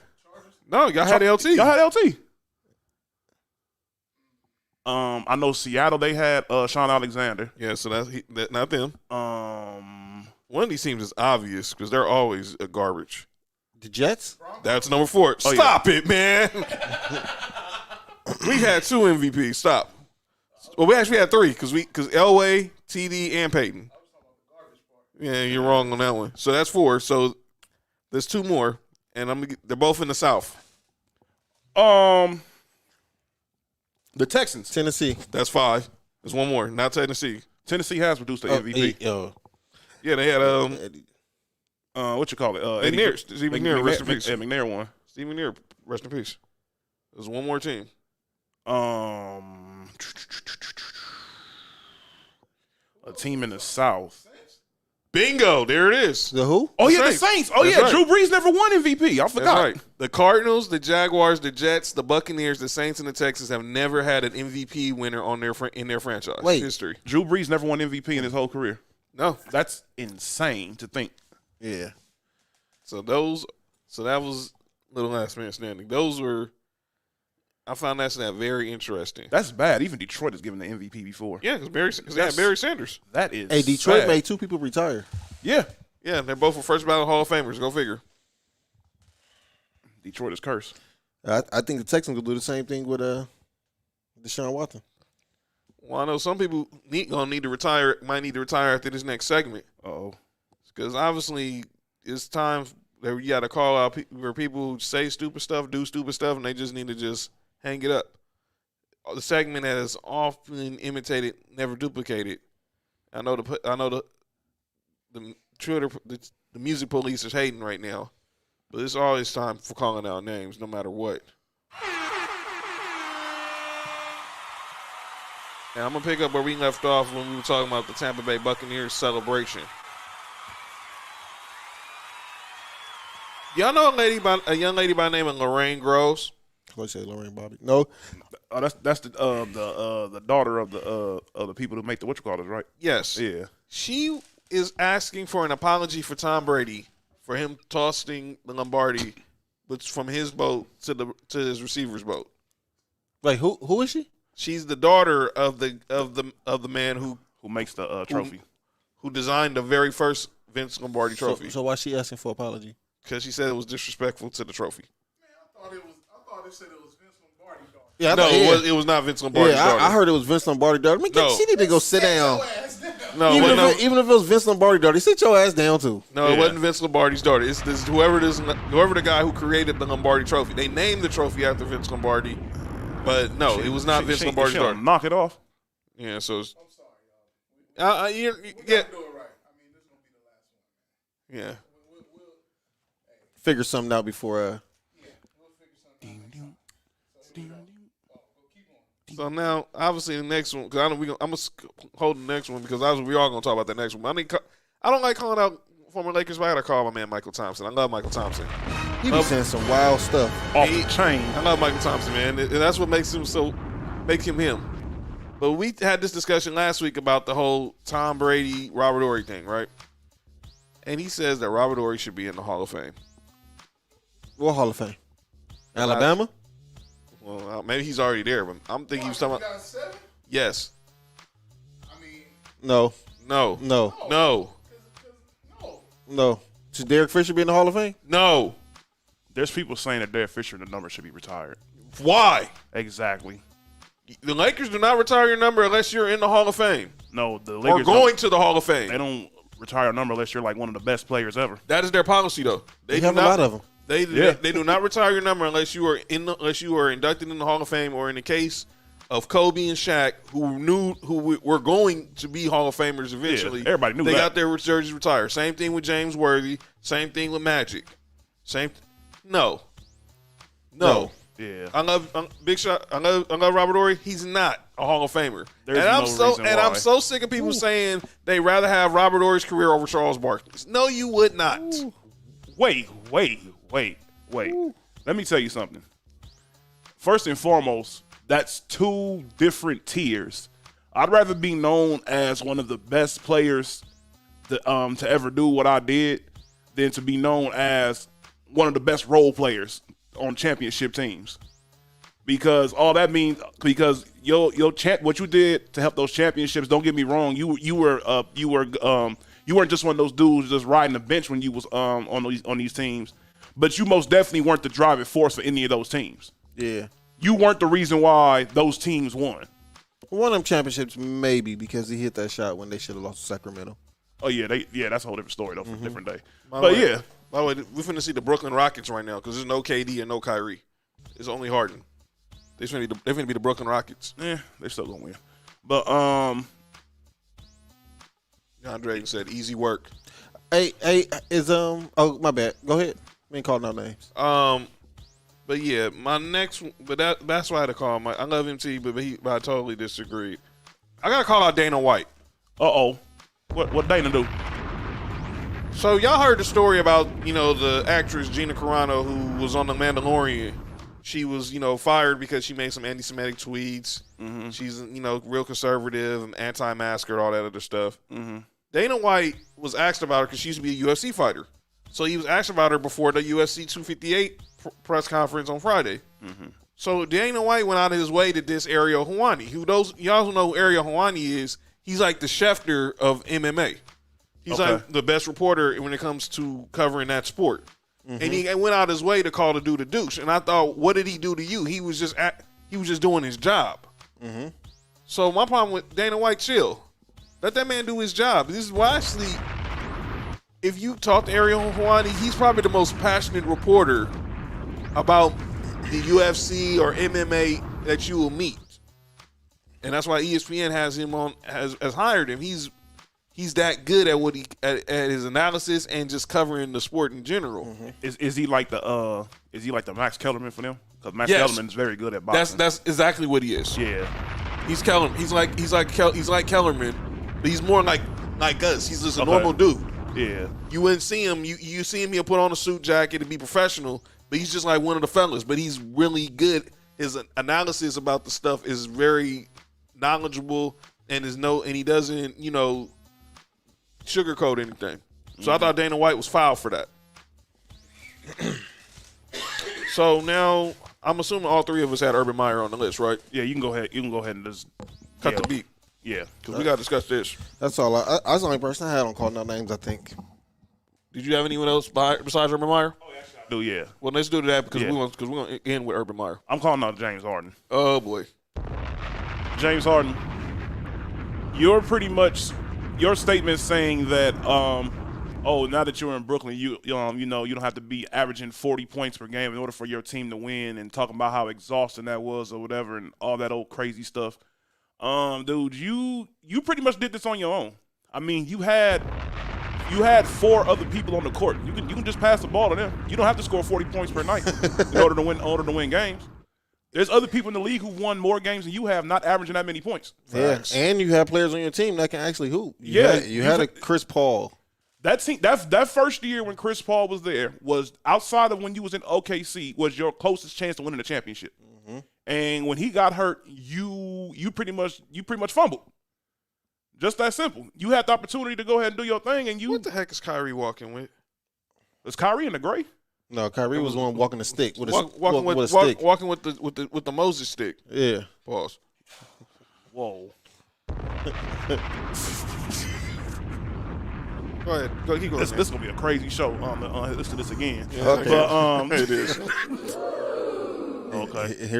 Here come B with the craziness. Yeah, but you wanted this over there at Houston. You had all the opportunities to do something different up over there, and to be honest, they even tried with the team they brought up over there for you right now. John Wall's not bad. He's playing very well up over there. You could have stayed. Oh my goodness, money. Oh no. Right. But you could have stayed where you were at and done perfectly fine, or you shouldn't have even complained about Chris Paul. Like, what was the purpose of that? You don't want Chris Paul on your team for what? Because Chris Paul is notoriously known for making people work. Yeah, and a lot of people don't like that, which makes no sense because Chris Paul's trying to win. Yeah, everything Chris Paul does, even though Chris Paul makes some questionable decisions, and everything beforehand, but genuinely, everything Chris Paul does, he tries to do to win. And James Harden, you obviously aren't that guy because the only thing you've done to win right now is what you're doing over there with Brooklyn, which is perfect. But yeah, that whole me scoring 40 points, I'm tired. I got tired of doing that in order to win. Man, cut the crap. All right, so y'all ready to talk about this idiot Urban Meyer? Yeah, clown. So Urban Meyer, who's now the head coach of the Jacksonville Jaguars. Yeah, cut the beat on this one, man, because this is real serious. So Urban Meyer's in hot water because he did something stupid. He learned the hard way, pause, that the NFL is not college football. Sure ain't. You learned that real quick. Thursday afternoon, it was reported that Urban Meyer hired Chris Doyle to be this new strength and conditioning coach for the Jacksonville Jaguars. For those who don't know Chris Doyle's history, Chris Doyle was the strength and conditioning coach at the University of Iowa, who had recently been fired and was paid $1.1 million in a payout because it came out that he was racially insensitive to black players. He made comments. There were players who in his program who had to be hospitalized from way from his practices. So he came some comments like, well, black players, if you don't like football, you should go rowing, but black people don't like the boats and water. Wait, excuse me? Wait, what? He said what now? He said, well, if y'all don't like football, maybe y'all should go row, but black people don't like boats, right? All right, so look, if I was over there at Iowa, he would have had a weight thrown at his head. I would have been expelled. Yeah, easily, because you would have got punched on after saying that to me. You crazy. And I'm gonna be honest with you. The smartest thing he did was letting this dude leave after all catching all this flack, because if he would have brought this dude up over there into Jacksonville and he come over there with that same crap, guess what's gonna happen? Oh, he's gonna get knocked out. Oh yeah, because these aren't college players. These are grown men. My issue with that, Iowa paid him. Yeah, they paid him $1.1 million to leave. So they had to. He's on the contract. You can fire him. Huh? You can fire him. Yeah. So they paid him after he did all that. Yeah. Yeah. Cool. They probably, but now not to play devil's advocate in this situation, which I really hate doing. They probably did that because he was probably under contract, and maybe technically by what he said didn't go against the policies of him getting fired. That's fine. That's fine. Which is stupid. That's fine. Don't get me wrong. That's fine. I take my chances in court. I'm not paying you for being racially insensitive to blacks. Sorry. Oh yeah, To kids. I agree. To kids. I agree 100%. Sorry. But they probably felt as if, if it goes to court, they'll probably lose more money than giving the 1.2. But I wouldn't have paid them either. Me personally. That's cool. Especially if they thought like that. It's F Iowa too. Future Kirk recruits. Kirk Ferentz. All you future recruits, look at what's going on in Iowa, and remember this: they paid off this man after he made these racial comments. Just remember that. Pretty much. So, Urban Meyer says, "I vetted the process. I've known Chris for 20 years, and I did all my due diligence on the homework." No, you did not, because 24 hours later, Chris Doyle voluntarily resigned as the strength and conditioning coach of the Jacksonville Jaguars. Now, I'm going to be clear. Chris Doyle, my issues with him is the way he lives his life. You a racist, I don't really want to deal with you. I'm not mad at him for taking the job. You take a job because they offered it to you. It's free money. You're not going to just pass it up. So I'm not mad at him for that part. The other stuff, that's a whole nother discussion. My issue with Urban Meyer was, I don't want to hear this crap about you've known this guy 20 years, and you clearly saw this story. The Big Ten is on Fox, the network you was working on, boy. I don't want to hear that crap because you knew this dude 20 years. No, you did not vet the process. Because if you did vet the process, the dude wouldn't have a job. But my only question is, why is it surprising anybody? Look at his assistant coach when he was at Ohio State. I'm glad you brought that up. Why is it everywhere this dude goes, there's drama? That's Urban Meyer for you. You go to Florida. How many players got arrested in his last year? And then we're not even gonna get into all the Aaron Hernandez stuff. And then 44 players from that team have been arrested. And like I said, we're not even gonna get into the Aaron Hernandez stuff. You said you was having some chest pain, so you quit. You went to go work for ESPN for a year. Then you go to Ohio State, and now it finds out that you had a coach on your staff who was domestically assaulting his wife. And your wife knew because she was counseling the both of them, and you claim you didn't know, and you want to use the fact that, you having some bad memory issues, and now you retired from Ohio State, you go work at Fox, and now here you are with the Jacksonville Jaguars. I'm telling you, Jacksonville, Duval County, don't be shocked that this dude is gone in a year. If that Notre Dame job comes available. He's out of there. If USC job comes available. This will be Nick Saban from the Dolphins to Miami to Alabama all over again. I'm telling you that right now. Yeah. And Nick Saban's still a buster for that move to this day. Because he has a clause I found out in every one of his contracts he had, whenever he had a clause that allowed him to interview for the Notre Dame job if it ever comes available. Because he was a scout in a GA at Notre Dame or whatever. But Urban Meyer. Urban Meyer. So obviously, he really wants. So his dream job basically is the coach of Notre Dame. Yeah, a racist school. Super. How ironic. So the Fritz Pollard Alliance came out. Shout out to them.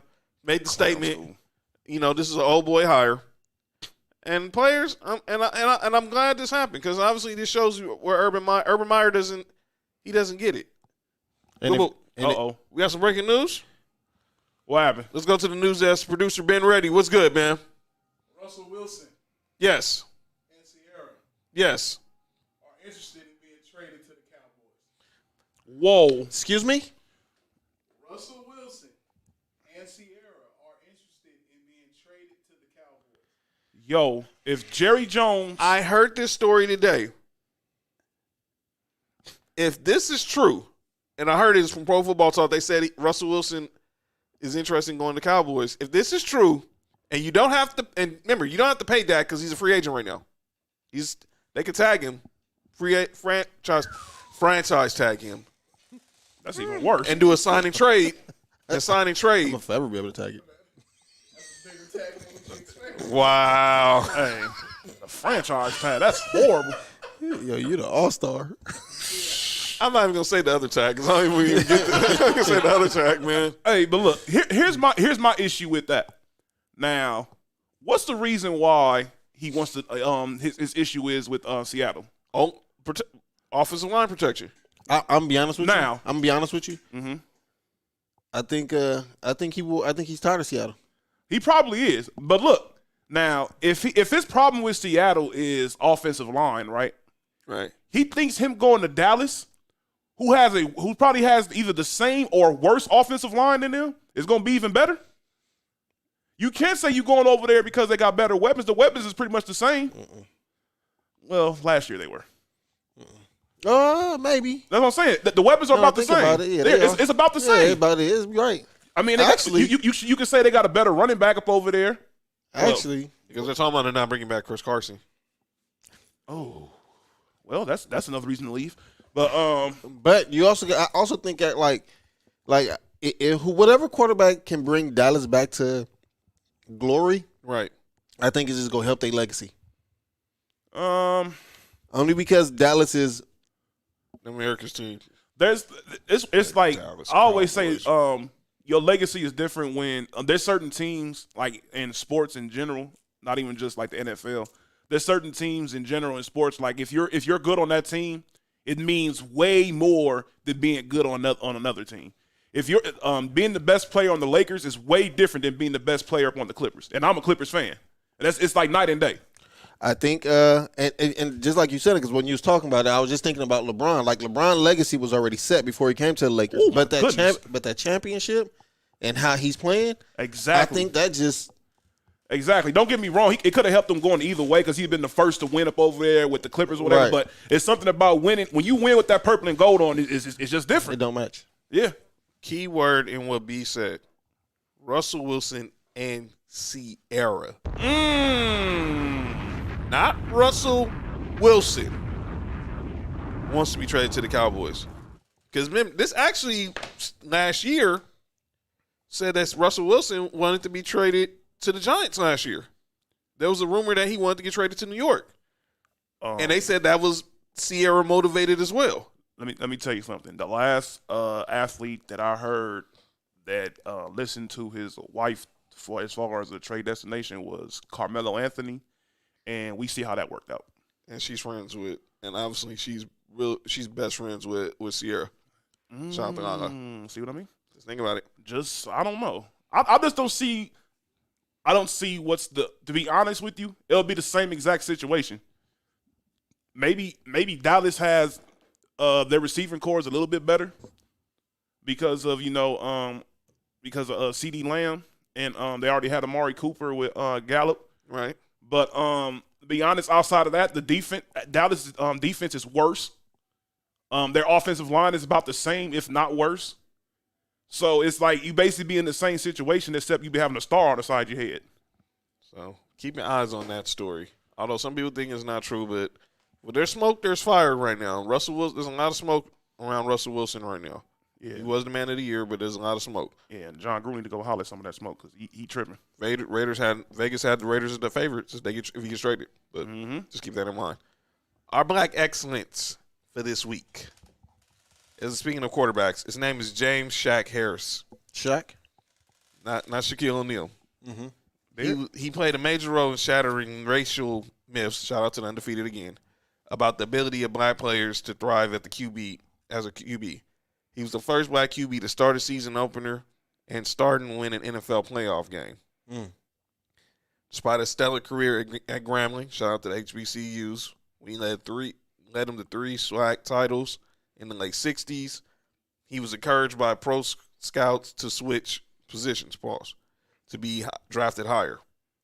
Harris refused. He would be drafted by Buffalo in the 8th round. James Shaq Harris was also the first black quarterback to win a Pro Bowl, to play in the Pro Bowl and be selected as Pro Bowl MVP.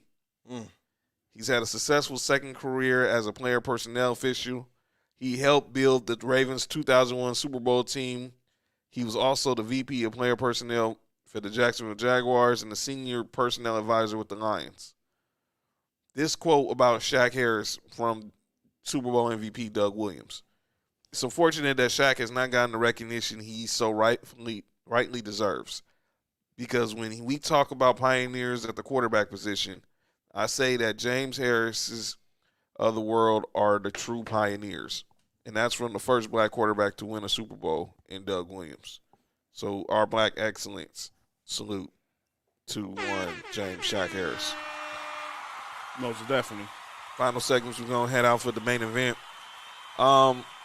Nick Freeze, I got a chance to watch the Al Davis versus the NFL 30 for 30. I didn't even watch it. I watched it. Find that Autumn win if you can, producer being ready. I need to talk about this. This was some crazy stuff. So, this tell you how digital stuff is. They found two guys, and they had somehow made this makeup. And they had one guy put the makeup on, and he was Pete Rozelle, and the other guy was Al Davis. They call it deep fake facing or something. I don't know what it is. Pause. I don't know what it is. Wow. But it was digitally, like, digital, basically like a hologram type. But you had real people with basically who looked like Al Davis and Pete Rozelle telling their side of the story. Oh, wow. That was on the 30 for 30? Yes. That's dope, man. That's very innovative. So basically you got Al Davis in his own words. You got Pete Rozelle in his own words. So. And you think they still beefing in heaven? Probably. If they made it. Well, Rozelle probably did. We don't know about Al. Obviously, Al was still a Maverick. They talk about everything. Dallas Mavericks? Nah, he was just a rebel. He was a rebel. Oh. Nick will know. Yeah. What? He's a rebel. Not a running rebel. UNLV? Nah, not UNLV. Not them. Well, obviously now he's in Vegas. The irony, right? That's funny. But the whole 30 for 30 just talked about just the war between him and Rozelle over the Raiders, relocation and the merger with the AFL and the NFL. Which was some BS. And then obviously they didn't, the year they got to the Super Bowl, because that was during the whole antitrust lawsuit trying to get the Raiders to LA. And they ended up winning the Super Bowl when they first year here, and it was just the only team to win the Super Bowl in LA. Yeah, and then they brought up the whole situation with the Rams leaving the Coliseum to move to Anaheim, and still what? They brought up the whole Irwindale situation, which I thought was, and then them going back to Oakland, and now them being in Vegas, and Mark Davis spoke on it. He basically said that the Vegas deal happened because obviously the NFL didn't want him in LA. Basically, that's literally what it was. Because let's just be honest. We all out here. We know who got the strongest fan base out here. The Raiders. It's most definitely the Raiders. Mm-hmm. And the Chargers, they should have stayed in San Diego. But I don't know what's going on with the city of San Diego, but they can't keep a team to save their life. And that's a beautiful city too. It is. It's all right. But it is dope though, yeah. Don't get me wrong. It's most definitely a dope city. Just be careful which side of town you in. Well, but the Rams, don't get me wrong, they were out here, but let's just be honest. There's Rams fans out here, but compared to Raiders fans, it's like night and day. Right. When every time that you heard somebody say something about the NFL team coming out here before the Rams moved out here, one of the first things everybody always said was the Raiders because they have the strongest fan base out here outside of being in Oakland. Mm-hmm. It may be just as many fans out here that is in Oakland. You never know. Might be more. I'm about to say it might be more. I see. It seems like I bump into Raider fans every day. I know. More and more. Me too. Yeah. Boss. So yeah, they most definitely, because they didn't want, the NFL doesn't want the Raiders to have one of the largest markets in sports. Let's just be honest. That's literally what it came down to. Mark Davis basically said in his words, they basically beat me up, pause, and then they helped me get my stadium. Yeah. That's exactly what they did. Jerry Jones, Robert Kraft helped them get the stadium in Vegas, and now there we are. Mm-hmm. Everything that Al Davis ever wanted in the stadium, it comes basically a decade after he dies. Cold game, ain't it? That's the reason why. That's the reason why I said sports isn't going to be the same until not to sound like foul, but like I said about baseball. When all them old dudes get up out of here, that's when baseball gonna start getting better. And I feel the same way about all sports. When all these dudes that was like in their 80s and 90s and all that's up there, and as far as management in sports, when all these dudes are getting up out of here, and it starts bringing in the younger people, or even the generation under them starts doing something, it's going to change. 100% agree. Because it makes no sense for sports to be the same way it is. Like these dudes, they live in the past too much, and all this stuff that's going on is ridiculous. So, final segment, since we're talking about LA.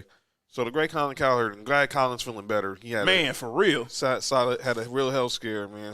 Glad he's back, because obviously he loves being on air the week after the Super Bowl.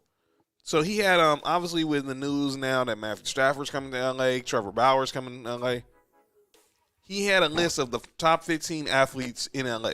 So I'm going to go 15-1. At number 15, he had Corey Seager, World Series MVP. Okay.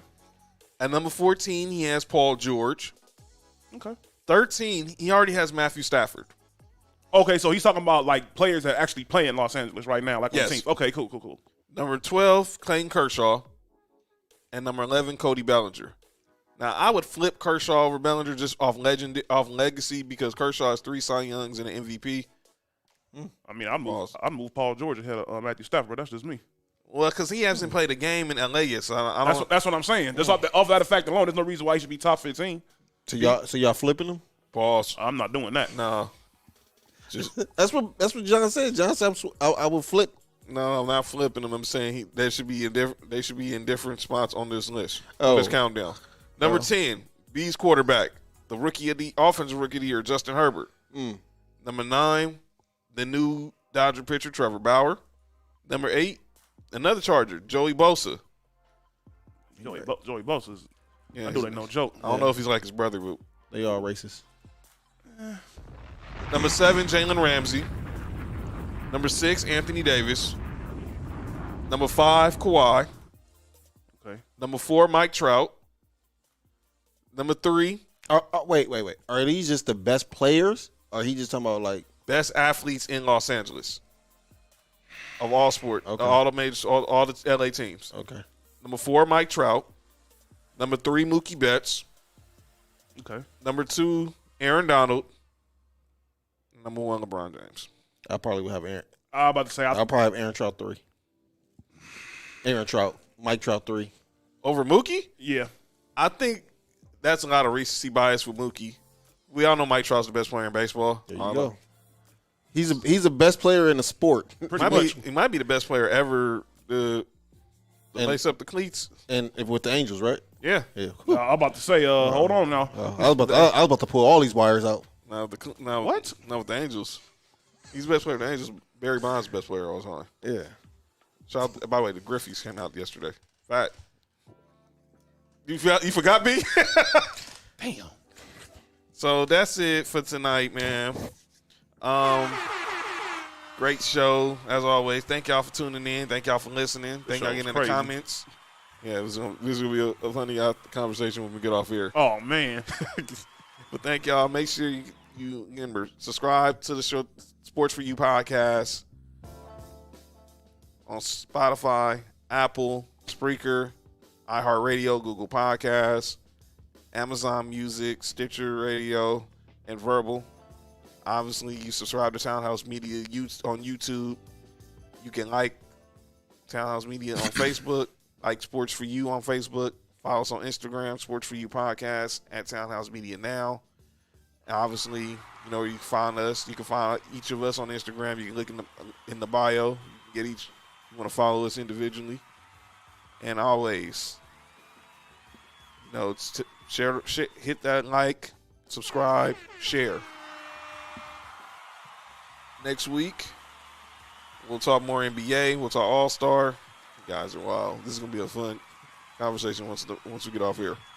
And right now, man, real quick, man, obviously, I know it might be too early, but we need to just make a celebration. Our brother right here is gonna be celebrating a birthday coming up, man. Oh yeah, Mark's birthday is coming up, so we want to wish him an early birthday right now.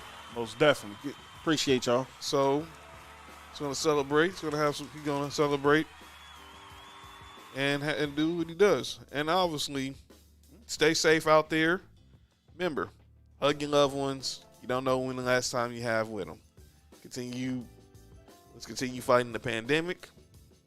Make sure y'all follow all the other Townhouse Media podcasts. Make sure you tune in tomorrow, No Rules, with my brother right here, and our Podfather, and our brother Ill Will, 5 o'clock, Facebook, YouTube. Too Much Game. I guess Dolly would be back from Minnesota to do Too Much Game on Friday. Yeah, he been doing too much game on the road, I think. It's probably Gotta doing be. It's probably doing it from his hotel room, probably. So shout out to everybody, all the umbrella. So again, we'll see y'all next Tuesday. Good night. Be blessed. Peace.